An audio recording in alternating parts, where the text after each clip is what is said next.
राधे राधे बोलने से हमारे सब कष्ट दूर हो जाते हैं। एक बार एक संत जी किसी गांव के निकट आश्रम पर भागवत जी की साप्ताहिक कथा कर रहे थे। तीसरे दिन के वृतांत में वह कथा करते हुए बताने लगे, अनेक प्रकार के लोग जो पाप कर्म करते हैं उन्हें अनेक प्रकार के नरकों में जाना पड़ता है, लेकिन एक उपाय है जिसके द्वारा नरकों में जाने से बचा जा सकता है। कोई एक बार सच्चे हृदय से राधा नाम पुकार ले तो वह नरकों में नहीं जाता है। एक सेठ जी जो रोज आकर सत्संग सुना करते थे, सत्संग समाप्ति के पश्चात वह संत जी के चरणों में आकर बड़े जोर से रोने लगे। संत जी ने कहा, अरे सेठ जी क्यों रोते हो, तुम्हारा मन उदास क्यों है? सेठ जी रोते हुए कहने लगे, भगवान आपकी कृपा से मुझे सब कुछ प्राप्त है, पर मेरे मन को एक बड़ी चिंता सताती है। संत जी कहने लगे, कहिए कौन सी चिंता है? सेठ जी कहने लगे, आज आपने भागवत कथा में नरकों का वर्णन किया और वर्णन करते हुए बताया कि जीवों को अनेक पापों से नरकों की प्राप्ति होती है, लेकिन एक उपाय है जिसके द्वारा नरकों में जाने से बचा जा सकता है। तो प्रभु मैं तो आपकी शरण में हूँ, रोज सत्संग सुनने आता हूँ। मेरे मन में तो यह विश्वास है आप संतों की कृपा से, भागवत की कृपा से मेरा उद्धार तो हो ही जाएगा। लेकिन मेरा एक छोटा भाई है जिसकी उम्र 50 साल है। वह ना सत्संग में जाता है, ना परमात्मा पर विश्वास करता है और ना ही प्रभु का नाम सुमिरन करता है। उसका उद्धार किस प्रकार होगा? मुझे उसकी बड़ी चिंता सताती है। मैं उसे बहुत बार समझाने का प्रयास भी करता हूँ। इस संसार के काम तो होते रहेंगे, तुम भगवान के नाम का स्मरण भी किया करो। तब वह कहता है, ऐसा करने से कुछ नहीं होता है, तुम भी मत किया करो। मैं जितना आस्तिक हूँ, प्रभु के प्रति जितनी मेरी आस्था है, वह उतना ही कट्टर और अनीश्वरवादी है। तब संत जी ने कहा, क्यों चिंता करते हो, एक दिन उसका भी उद्धार हो ही जाएगा। सेठ जी रोते हुए कहने लगे, हे भगवान, उसका उद्धार कब होगा? आप जैसे महापुरुषों हमारे गांव में आए हैं, मुझे तो आप पर ही यकीन है, आप ही उसका उद्धार करके जाएंगे। अब आप कैसे भी कृपा कर मेरे घर आइए और एक बार तो उसके मुख से श्री राधा नाम का उच्चारण कराइए। तब सेठ जी की विनय सुन संत जी कहने लगे, कल सत्संग समाप्ति के पश्चात मैं आपके घर आऊंगा और उसे परमात्मा का सुमिरन अवश्य कराऊंगा। दूसरा दिन हुआ, सेठ जी अपने घर गए। संत जी के आने का इंतजार करने लगे। आश्रम पर कथा की समाप्ति हुई। अब संत जी अपने वचन के अनुसार सेठ जी के घर पहुंचे। जैसे ही घर पहुंचे, सेठ जी ने बड़े श्रद्धा भाव से संतों का स्वागत किया। उन्होंने अपने भाई को बुलाकर कहा, संत जी आज हमारे घर पधारे हैं, उनका दर्शन कर लो। वह अंदर से बैठे बैठे कहने लगा, मुझे ना किसी संत से मिलना है और ना ही भगवान से मिलने की इच्छा है। तुम ही उनकी सेवा करो और तुम ही उनका पेट भरो। संत जी ने जब यह वचन सुने, सेठ जी रोते हुए कहने लगे, भगवान जी देखा आपने, आपके सामने ही आपका अपमान कर रहा है। संत जी कहने लगे, सेठ जी ख्याल ना कीजिए, सब कुछ अच्छा होगा। अब सेठ को दिलासा देते हुए संत जी पलंग से उतरे और उसके भाई के कक्ष में आ गए और उसके कंधों पर हाथ रख कर कहने लगे, और बताओ आज तक कितना कमाया? वह संत जी को इस प्रकार अपने नजदीक देख कर कहने लगा, अपना हाथ मेरे कंधों से हटाओ, मैं ना संतों को मानता हूँ ना भगवान को मानता हूँ। लोग जितने आस्तिक होते हैं, मैं उतना ही कट्टर नास्तिक हूँ। मैं भगवान को नहीं मानने वाला हूँ। आप मेरे नजदीक क्यों आए हैं? संत जी कहने लगे, मैं तो अपना काम करने आया हूँ। संतों का काम होता है लोगों का उद्धार करना। आज तुम्हारे उद्धार का कार्य मिला है तो अवश्य करके ही जाऊंगा। वह सेठ का भाई भी बड़ा कट्टर था। वह कहने लगा, आपको किसी का भी उद्धार करना है कर लीजिए, पर मेरा उद्धार आप नहीं कर सकते। मैं कुछ भी नहीं करने वाला हूँ। सेठ के भाई को देखकर संत जी मुस्कुराकर कहने लगे, एक बार राधे राधे बोल दो। वह सेठ जी का भाई कहने लगा, मैं कुछ नहीं बोलूंगा। संत जी ने फिर कहा, राधे राधे बोल दो। वह कहने लगा, नहीं कहूंगा। फिर संत जी ने कहा, राधे राधे बोलो। वह कहने लगा, मैंने कहा ना, मैं नहीं बोलूंगा। तब संत जी पुनः सेठ जी के पास आए और कहने लगे, अब आपने मेरे ऊपर यह जिम्मा सौंपा है, अब मैं जैसा करूंगा आप बीच में नहीं आना। आप सारे परिवार वाले बाहर जाकर बैठ जाओ। जब तक मैं आपको बुलाऊं नहीं, एक भी परिवार वाला इस कक्ष में ना आए। अब इस प्रकार सेठ जी अपने परिवार सहित बाहर आकर बैठ गए। अब कक्ष में सिर्फ संत जी और सेठ जी का भाई था। संत जी ने पुनः प्रेम से कहा, अरे भैया एक बार राधे राधे बोल दो। वह कहने लगा, मैंने आपसे मना किया ना, मैं नहीं कहता हूँ। ना भगवान को मानता हूँ ना भगवान की बातें मानता हूँ, मैं कट्टर नास्तिक हूँ। संत जी पुनः उसे प्रेम से हंसते हुए कहने लगे, जितने तुम कट्टर नास्तिक हो मैं उतना ही आस्तिक हूँ। मैंने अगर निश्चय कर लिया है तुम्हारे मुख से राधा नाम सुनकर ही जाऊंगा और पक्का समझ लेना कि तुम्हारे मुख से राधा का नाम निकलेगा ही। वह कहने लगा, आप कितना भी प्रयास कर लो, मैं एक बार भी नाम नहीं लेने वाला हूँ।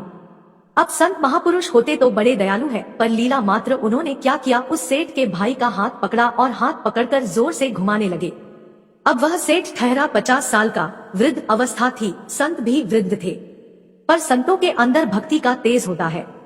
उन्होंने जोर से उसके भाई का हाथ घुमाया, मरोड़ दिया। हाथ घुमाकर संत जी फिर कहने लगे, कहो राधे राधे। वह कहने लगा, नहीं कहूंगा। अब तो संत जी ने जोर से हाथ घुमाकर सेठ के भाई को जमीन पर पटक दिया और खुद उसके पेट पर चढ़कर बैठ गए और संत जी फिर कहने लगे, बोलो राधे राधे। वह फिर कहने लगा, नहीं कहूंगा। अब तो संत जी ने उसके दोनों हाथ पकड़ उसके पैरों को बांध दिया और कहने लगे, कहो राधे राधे। अब ऐसी अवस्था में वह सोचने लगा, लगता है यह संत तो मुझे मार ही देंगे। तब उसने बिना इच्छा के एक बार ऐसे ही कह दिया, राधे राधे। जैसे ही उसने राधे राधे कहा, संत जी ने उसके हाथ पैर खोल दिए, उसके बंधनों को छोड़कर बाहर आकर कहने लगे, सेठ जी आपका कल्याण हो गया, आपके भाई का भी कल्याण हो गया। सेठ जी कहने लगे, अंदर से बहुत तेज आवाजें आ रही थी। तब संत जी कहने लगे, आपने काम ही ऐसा दिया था। आपने कहा वह नास्तिक है, कभी कुछ बोलता ही नहीं है। आज आपके भाई ने राधे राधे का नाम उच्चारण कर लिया है, इसका कल्याण हो गया। अब मैं जा रहा हूँ, कल से पुनः मेरी कथा है। अब संत जी तो अपने स्थान पर लौट आए। सेठ का भाई जमीन से उठकर अपने भाई से कहने लगा, यह कैसे संत है, मुझसे झगड़ा करने आ गए, मेरे ऊपर चढ़कर बैठ गए और कहने लगे, अगर राधे राधे का नाम उच्चारण नहीं करोगे तो मैं तुम्हारे ऊपर ऐसे बैठे रहूंगा। अब उसकी बातें सुन सेठ जी तो हंसने लगे। वह हंसते हुए मन से भगवान को धन्यवाद देते हुए कहने लगे, हे प्रभु, आपके संत भी बड़े दयालु हैं, खुद कष्ट सहकर भी लोगों का कल्याण करते हैं। समय व्यतीत होता गया, मुश्किल से 5-6 महीने गुजरे होंगे। अचानक एक दिन छोटे भाई का देहांत हो गया। शरीर समाप्ति के पश्चात आत्मा शरीर से अलग हो जाती है। वह आत्मा ही ऊपर यमराज के पास जाकर सारे हिसाब किताब देती है। अब इस व्यक्ति का हिसाब किताब खोला गया। यमराज ने चित्रगुप्त से कहा, जो आज इंसान हमारे पास लाया गया है, इसका हिसाब क्या है। चित्रगुप्त कर्मों का हिसाब देखकर बताने लगा, है भगवान, इसने अपने जीवन में कभी परमात्मा का नाम सुमिरन नहीं किया है, सदा पाप ही पाप किए हैं, इसे तो सीधे नर्क भेज दिया जाए। अब यमराज के आदेश अनुसार जैसे ही उसे नर्क भेजा जा रहा था, तभी चित्रगुप्त ने कहा, भगवान एक बात और है। यमराज जी ने कहा, कौन सी बात। चित्रगुप्त ने कहा, भगवान एक बार संतों के कहने पर इसने राधा नाम का उच्चारण किया था, अब एक बार राधा नाम का उच्चारण। यमराज ने दूतों से कहा, थोड़ी देर रुक जाइए, इसका हिसाब किया जाएगा, इसके बाद ही इसे नर्क में भेजा जाएगा।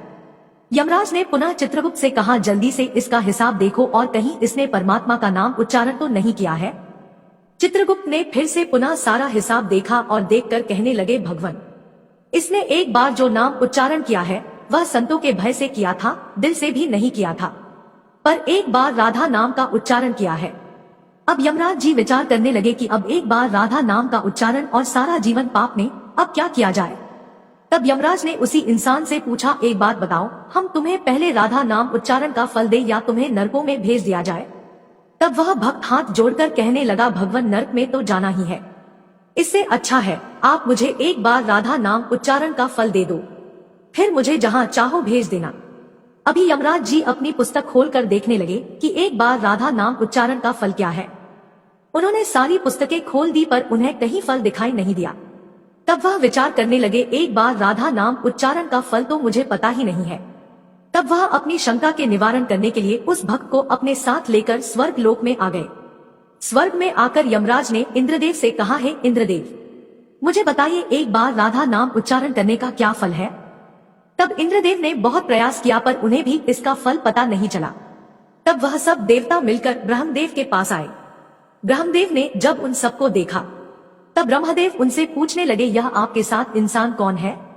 तब इंद्रदेव कहने लगे, भगवान, इसने एक बार राधा नाम का उच्चारण किया है, बाकी सारा जीवन इसने पाप किया है, हमें तो पता नहीं राधा नाम उच्चारण का फल क्या है, इसलिए हम आपके पास आए हैं। तब ब्रह्मा जी ने भी बड़ा प्रयास किया, राधा नाम उच्चारण का फल क्या है, अब उन्हें भी पता नहीं चला। तब वह ब्रह्मदेव कहने लगे, हम सब मिलकर इसे अपने साथ लेकर भगवान शंकर जी के पास चलते हैं। तब वह भगवान शंकर जी के पास पहुंचे। भगवान शंकर जी से प्रार्थना कर कहने लगे, हे महादेव, इस इंसान ने सारा जीवन पाप किया है, बस एक बार संतों के कहने पर राधा नाम का उच्चारण किया है। अब आप बताइए, एक बार राधा नाम उच्चारण का क्या फल मिलता है? तब महादेव जी ने बड़ा प्रयास किया पर वह भी राधा नाम की महिमा को बता नहीं सके। तब शंकर जी कहने लगे, अब हमें भगवान श्री कृष्ण के पास चलना पड़ेगा, क्योंकि वही राधा तत्व को जानते हैं। ऐसा सोचकर सब देवी देवता भगवान शंकर के साथ मिलकर उस इंसान की आत्मा को लेकर भगवान श्री कृष्ण के गोलोक धाम में पहुंचे। गोलोक धाम में भगवान श्री कृष्ण राधा जी के साथ अपने आसन पर विराजमान थे। भगवान श्री कृष्ण ने सब देवी देवताओं का सम्मान किया और उनसे पूछा, आज अचानक से आने का कारण क्या है? तब भगवान शंकर हाथ जोड़कर कहने लगे, हे भगवान, यह इंसान इसे धरती से लाया गया है। इसने अपने जीवन में अनेक पाप किए हैं, पर एक बार राधा नाम का उच्चारण किया था। यमराज जी पता न कर सके कि एक बार राधा नाम उच्चारण का फल क्या है। तब वह इसकी जानकारी लेने के लिए इसके साथ इंद्र जी के पास स्वर्ग में आए थे। फिर स्वर्ग से होते हुए ब्रह्मलोक आए, फिर ब्रह्मलोक से होते हुए यह मेरे पास पहुंचे। अब मैं इन सबको अपने साथ ले आपके पास लेकर आया हूँ। अब आप बताइए, एक बार राधा नाम उच्चारण का क्या फल हो सकता है? जब इस प्रकार बातें चल रही थी तब श्री कृष्ण के पास बैठी राधा रानी बड़े जोर से हंसने लगी। तब श्री कृष्ण ने कहा, हे राधिका, क्यों हंसती हो?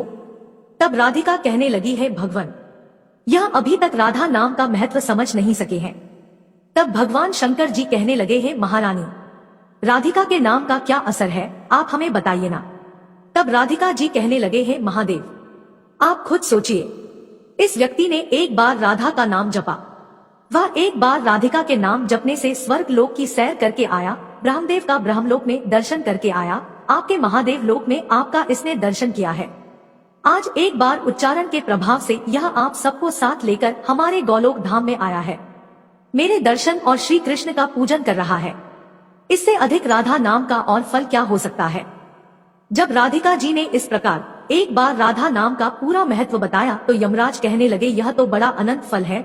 जो व्यक्ति नरकों में जाने वाला था वह एक बार उच्चारण से सब लोगों की यात्रा कर भगवान श्री कृष्ण और राधा रानी के चरणों में उपस्थित हो गया है। इससे अधिक फल और क्या हो सकता है? तभी फिर से यमराज कहने लगे, भगवान, क्या अब इसे नरकों में जाने की आवश्यकता नहीं है? तब श्री कृष्ण जी कहने लगे, हे धर्मराज, जिसने एक बार राधा रानी के चरणों का दर्शन कर लिया हो वह तो कभी नर्क में जा ही नहीं सकता है। तब वह भक्त जो वहां पर राधा रानी के दर्शन कर रहा था वह कहने लगा, है महारानी, मैंने तो संतों के भय में आकर आपका राधा नाम उच्चारण किया था, पर जो सच्चे हृदय से आपके नाम का उच्चारण करते हैं उन्हें तो जीवन में कोई भय होगा ही नहीं। वह तो नरकों की यात्रा में कभी निकलेंगे ही नहीं, वह तो सीधा आपके चरणों में ही समा जाएंगे। तो इतना महत्व है एक बार राधा नाम के उच्चारण का। तो सच्चे हृदय से जो एक बार इस प्रकार कह दे, राधे राधे श्यामला दे, तो राधा नाम का उच्चारण करते ही परमात्मा का साक्षात दर्शन हो जाता है। राधे राधे।